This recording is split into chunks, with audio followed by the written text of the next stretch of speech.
Magandang hapon! Kumusta po? Narito po ulit ang update natin para sa lagay ng ating panahon ngayong hapon po ng October 2, 2024 na kung saan sa ngayon po ay bumagal ang kilos ng Typhoon Julian na nag-stationary po sa southwestern ng Taiwan na nasa labas po ng ating area of responsibility. Posibleng hanggang bukas pa po yan makakapasok dito po sa ating PAR at posibleng bukas ng tanghali ay mag-landfall sa Taiwan at posibleng sa Biyernes pa yan tuluyan na makakalabas dito po sa ating area of responsibility.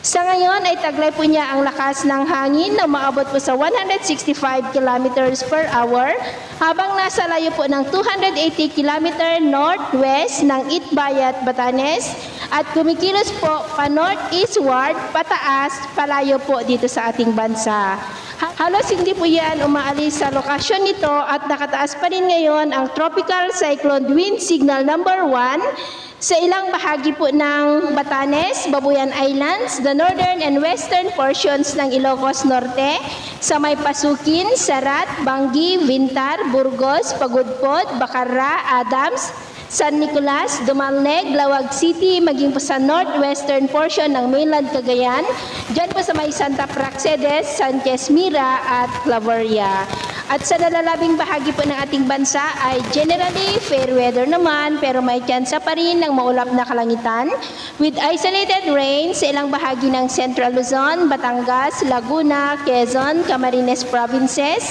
Mimaropa, Panay Island, Northern Leyte, Samar Provinces, Sulu Archipelago, Zamboanga Peninsula, Northern Mindanao, Caraga at ilang bahagi ng Davao Region at Sorsogon. At mamayang gabi ay may tsansa pa rin ng mga isolated rain sa ilang bahagi po ng ating bansa kaya mag-ingat po tayo sa mga banta po ng mga pagbaha at pagguho ng lupa. Sa atin naman pong mga baybayin, iwasan na muna natin ang papalaot po sa mga baybayin ng mga isla ng extreme Northern Luzon at Northern Seaboard ng Cagayan, maging po sa seaboard ng Ilocos Norte at Ilocos Sur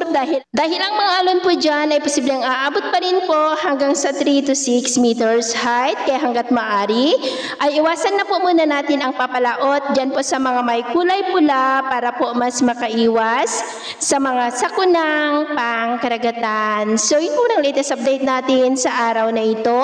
at ako po muli si James na nagsasabing sa kahit anong pagsubok po na darating sa ating buhay, huwag po tayong mawawalan ng pag-asa. Thank you and God bless!